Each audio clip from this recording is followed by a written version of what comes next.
তিস্তার তীব্র স্রোত সরাসরি আঘাত হানছে বাঁধে। রংপুরের গঙ্গাচড়ায় মহিপুরে তিস্তা সেতুর পশ্চিম পাশের সেতু রক্ষা ৯০০ মিটার বাঁধের প্রায় ৬০ মিটার জায়গার ব্লক ধসে গিয়ে স্থানটিতে প্রায় ৭০ ফুট গর্তের সৃষ্টি হয়েছে। এতে ভাঙন ঝুঁকিতে রয়েছে লালমনিরহাট রংপুর অঞ্চলের যোগাযোগ সড়ক। পানি উন্নয়ন বোর্ড জানিয়েছে, পানি প্রবাহ স্বাভাবিক রাখতে খুলে রাখা হয়েছে তিস্তা ব্যারেজের ৪৪টি জলকপাট।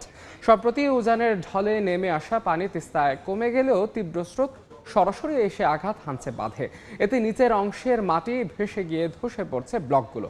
স্থানীয়দের অভিযোগ, সেতু রক্ষা বাঁধটি গত ২ বারের বন্যায় ক্ষতিগ্রস্ত হলেও কোনো ব্যবস্থা নেয়নি বাঁধ রক্ষণাবেক্ষণ কর্তৃপক্ষ। তাই এবারে নদীতে পানি আসা মাত্রই এই অবস্থা হয়েছে। এতে ৩ গ্রামের ১,২০০ পরিবার সহ ক্ষতি হয়েছে পারে সেতুটিও।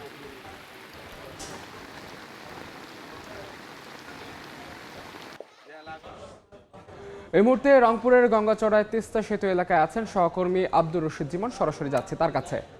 জীবন, গেল কয়েকদিনের টানা বর্ষণ আর উজান থেকে নেমে আসা পাহাড়ি ঢলে আবারও কিন্তু বিপদসীমা ওঠানামা করছে তিস্তার পানি, এবং আজকে সকালেও কিন্তু তিস্তার ব্যারেজ পয়েন্টে পানি 11 সেন্টিমিটার উপর দিয়ে প্রবাহিত হয়েছিল, এবং বর্তমানে 12টার যে রিডিং, সেই রিডিং অনুযায়ী কিন্তু তিস্তা বিপদসীমার 15 সেন্টিমিটার উপর দিয়ে প্রবাহিত হচ্ছে। এবং এই যে পানির যে বাড়া কমা তিস্তার, সেই পানির বাড়া কমার কারণেই কিন্তু আসলে তিস্তা তীরবর্তী যে অঞ্চলগুলো রয়েছে, চরাঞ্চল, নিম্নাঞ্চল, সেইগুলোতে যেমন পানি ঢুকে গেছে, এবং তিস্তা তীরবর্তী এলাকাগুলোতে কিন্তু তীব্র ভাঙনেরও দেখা দিয়েছে।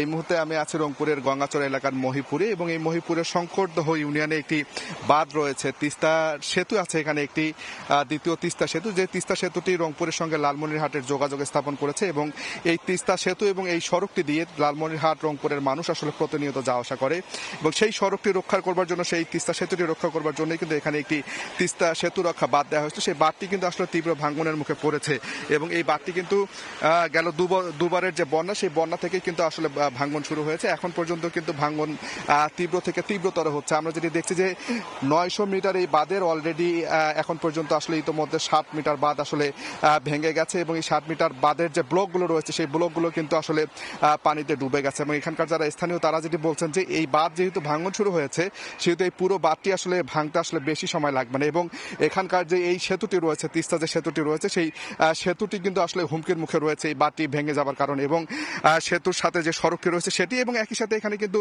বেশ কয়েকটি গ্রাম রয়েছে, শঙ্করদহ রয়েছে, চরইসলি রয়েছে, লক্ষ্মীটারি রয়েছে। এই 3টি গ্রামের প্রায় 1000 থেকে 1200 মানুষ কিন্তু আসলে এই বাঁধটি যদি ভেঙে যায়, তাহলে তারা কিন্তু একেবারে বাস্তুচ্যুত হয়ে যাবে, তারা কিন্তু বসত বাড়ি হারা হয়ে যাবে। কারণ এই বাঁধের কারণে অনেকগুলো বাড়ি কিন্তু আসলে টিকে রয়েছে নদীর ভাঙনের মুখ থেকে। তো এখানকার যারা স্থানীয়, তারা বলছেন এই বাঁধটির জন্য আসলে তারা এখন পর্যন্ত বসবাস করতে পারছেন। এই বাঁধটি যদি ভেঙে যায়, তাহলে কিন্তু তারা আসলে হুমকির মুখে পড়বেন। এবং পানি উন্নয়ন বোর্ড আসলে আমরা যেটি দেখছি যে গত 2 বারের বন্যায় যেহেতু এই বাঁধটি ভাঙা শুরু হয়েছে, এখন পর্যন্ত পানি উন্নয়ন বোর্ড এখন পর্যন্ত বাঁধটি রক্ষায় সেরকম কোনো আসলে পদক্ষেপ গ্রহণ করেনি। এবং তারা যেটি বলছেন যে এই বাঁধটি যেহেতু আসলে এখন বন্যা হচ্ছে, পানি বাড়ছে, সেহেতু তারা বলছেন যে পানি কমলেই তারা এই বাঁধটি রক্ষায় পদক্ষেপ নেবে। তো সব মিলিয়ে এই ছিল রংপুরের মহিপুর থেকে সবশেষ। তিস্তা সেতুর বাঁধ ভাঙনের সবশেষ খবর জানতে সরাসরি যুক্ত ছিলাম রংপুরের গঙ্গাচড়ে।